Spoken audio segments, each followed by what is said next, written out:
जय Hind students, welcome to my channel Ayanshi online classes. आज हम लोग इस वीडियो के माध्यम से ये देखेंगे कि क्लास 9वीं का साइंस विषय का एनसीईआरटी बुक में जो पृष्ठ संख्या 9 में प्रश्न दिया गया है उस प्रश्न को हम लोग सोल्व करेंगे। तो चलिए हम लोग देखते हैं प्रश्न को। उससे पहले आप लोग वीडियो को लाइक नहीं किए हैं तो प्लीज़ लाइक कर दें और अपने दोस्तों के पास शेयर कर दें। और चैनल पे नए हैं या अभी तक आपने सब्सक्राइब नहीं किए हैं तो प्लीज़ चैनल को सब्सक्राइब करके बेल आइकन का बटन दबा दें, जिससे कि हमारा सारा वीडियो आप लोग तक पहुँच सके। तो चलिए चलते हैं क्वेश्चन की तरफ। फर्स्ट में क्वेश्चन में दिया गया है कि निम्नलिखित तापमान को सेल्सियस में बदलना है। केल्विन में दिया गया और सेल्सियस में बदलना है। तो ए में दिया गया है 300 केल्विन और बी में दिया गया है 573 केल्विन। तो केल्विन से सेल्सियस में चेंज करने के लिए जितना भी दिया गया है उसमें से 273 होता है वो घटाना रहता है। तो चलिए हम लोग सोल्व करते हैं। यहाँ पे जैसे में ए में दिया गया है यहाँ पे कि केल्विन लिख देंगे। केल्विन के ताप जो दिया गया है 300 केल्विन और टी बड़ा फार्मूला होता है कि टी प्लस 273। यहाँ पे 3 नहीं है तो यहाँ पर देखिए टी बराबर हो जाएगा 300 केल्विन बराबर हो जाएगा टी प्लस 273, यानी कि सेल्सियस में जब हम निकालेंगे तो 300 में से क्या करना घटाना होगा 273 को, यानी कि जो सेल्सियस में होता है -273 तो घटाएंगे तो कितना आ जाएगा 27 डिग्री।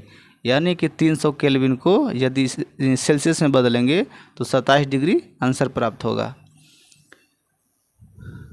नेक्स्ट चलते हैं। बी में दिया गया है आपका, बी में दिया गया है कि 500, तो उसी फार्मूला को यहाँ पर लगाएंगे तो घटाएंगे तो 573 में से 273 को घटाएंगे। यहाँ पे 573 नहीं, यहाँ पे 500 दिया गया है तो यहाँ पर 500 में से हम घटाएंगे 273 को, तो जो घटा करके प्रश्न आंसर आएंगे वो आंसर होंगे यहाँ पे। आगे चलते हैं हम लोग देखते हैं क्वेश्चन नंबर 2 की तरफ चलते हैं। क्वेश्चन नंबर 2 में दिया गया है कि निम्नलिखित तापमान पर जल की भौतिक व्यवस्था क्या होगी, यानी कि 250 डिग्री सेल्सियस है और बी में दिया गया है 100 डिग्री सेल्सियस। तो इसका क्या होगा भौतिक अवस्था। तो हम लोग देखें कि हमें ज्ञात है कि जल का क्वथनांक कितना होता है 100 डिग्री सेल्सियस होता है तथा 250 सेल्सियस जो क्वथनांक से काफ़ी उच्च है, अतः इस ताप पर जलीय गैसीय अवस्था क्या हो जाएगा भाप में बदल जाएगा। यानी कि 100 डिग्री सेल्सियस से ऊपर जाता है तो जल की अवस्था क्या हो जाएगा तो भाप में बदल जाएगा। और बी में दिया गया 100 डिग्री, तो आप लोग जानते हैं कि 100 डिग्री सेल्सियस पर द्रवीय जो होता है गैसीय अवस्था दोनों में पाया जाता है, क्योंकि 100 डिग्री सेल्सियस पर जल उबलकर भाप में बदलने लगता है। तो 100 डिग्री सेल्सियस पर गैस भी होता है और द्रव अवस्था में भी पाया जाता है, याद रखना है आप लोगों को। तीसरा प्रश्न दिया गया है आपके बीच कि किसी भी पदार्थ की अवस्था परिवर्तन के दौरान तापमान स्थिर क्यों रहता है, ये तीसरा प्रश्न है। तो इसका उत्तर हो जाएगा कि किसी पदार्थ की अवस्था परिवर्तन के दौरान ताप इसलिए स्थिर रहता है क्योंकि दी जाने वाली ऊष्मा उसके कणों के बीच आकर्षण बल को तोड़ने में प्रयुक्त हो जाती है।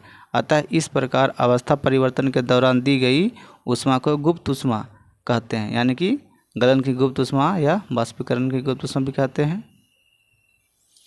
नेक्स्ट प्रश्न है कि वायुमंडलीय गैस को, यानी कि चौथा प्रश्न दिया गया है आपके बीच कि वायुमंडलीय गैसों को द्रव में परिवर्तन करने के लिए कोई विधि सुझाइए, यानी कि कोई विधि बताना है आपको कि जो गैस अवस्था में है उसको द्रव में परिवर्तन किया जा सके। तो इसका आंसर हो जाएगा कि दाब को बढ़ाकर तथा ताप को घटाकर वायुमंडलीय गैसों को द्रव में परिवर्तित किया जाता है। विधि क्या है, तो एक सिलेंडर में वायुमंडलीय गैस भरकर इसमें लगे पिस्टन से संपीड़ित करने पर तथा ताप को कम करने पर पदार्थ के कण समीप आ जाते हैं तथा द्रव जो होता है तथा वो क्या होता है द्रव में बदल जाते हैं। तो चलिए इस प्रश्न का आंसर आप लोगों को हो गया। ये देखिए फिगर के माध्यम से आप लोगों को समझाया गया है। चित्र 1.9 जो कि आप लोग के बुक में दिया गया है। अब चलते हैं हम लोग एनसीईआरटी बुक का ही ये पृष्ठ संख्या जो 11 में है, यानी कि पेज नंबर 11 में है, उसमें जो प्रश्न दिया गया है आपका उस प्रश्न को हम लोग देखते हैं। तो उस पेज में आपका प्रश्न संख्या 1 दिया गया है कि गर्म शुष्क दिन में कूलर अधिक ठंडा क्यों करता है। यानी कि गर्म जो होता है शुष्क दिन में कूलर अधिक ठंडा क्यों करता है। तो इसका आंसर हो जाएगा कि गर्म शुष्क दिन में वायु में नमी यानी कि आर्द्रता कम होती है तथा तापमान अधिक होता है, जिसके कारण वाष्पीकरण की दर बढ़ जाती है। क्योंकि तापमान बढ़ने तथा आर्द्रता घटने पर वाष्पीकरण की दर में वृद्धि हो जाती है तथा हम जानते हैं कि वाष्पीकरण से शीघ्रता उत्पन्न होती है। अतः कूलर के जो अंदर से ठंडी हवाएं जो होती है वो कमरे में फैलकर ठंडक प्रदान करती है। तो इस प्रकार से आप लोग लिख लेंगे। अब चलते हैं हम लोग क्वेश्चन नंबर 2 की तरफ। क्वेश्चन नंबर 2 में दिया गया है कि घड़े में गर्मियों में घड़े का जो जल होता है ठंडा क्यों होता है। इस इम्पोर्टेंट क्वेश्चन है, इसलिए आप लोग इस ऐसे प्रश्न को आंसर को याद कर लेंगे अच्छी तरह से। इसका उत्तर हो जाएगा कि घड़े में बहुत अधिक संख्या में छिद्र होते हैं जिनसे पानी बाहर रिश्ता रहता है तथा इसका वाष्पीकरण हो जाता है। इसी तरह मटके के ऊपर पानी बाहर आता रहता है और वाष्पीकरण में हुई ऊर्जा को पुनः मटके और शेष बचे जल से वाष्पीकरण की गुप्त ऊष्मा के रूप में ले लेता है। यह प्रक्रिया चलती रहती है। चूँकि घड़े एवं जल से ऊष्मा अवशोषित होती है तथा वाष्पीकरण होता है, इसलिए मटके जो होता है यानी जो घड़े होता है उसका जो जल होता है क्या हो जाता है, ठंडा हो जाता है। तो आशा है कि आप लोगों को ये प्रश्न का भी आंसर सही से पता चल गया होगा। तो अभी तक आपने लाइक नहीं किए हैं तो प्लीज़ लाइक कर दीजिए और कमेंट में अगर अच्छा लगा तो यस लिखिए और नहीं अच्छा लग रहा है तो नो लिखिए। चलते हैं क्वेश्चन नंबर 3 की तरफ। क्वेश्चन नंबर 3 में लिखा गया है कि एसीटोन यानी कि यह पेट्रोल का या ईंधन डालने पर हमारी हथेली ठंडी क्यों हो जाती है।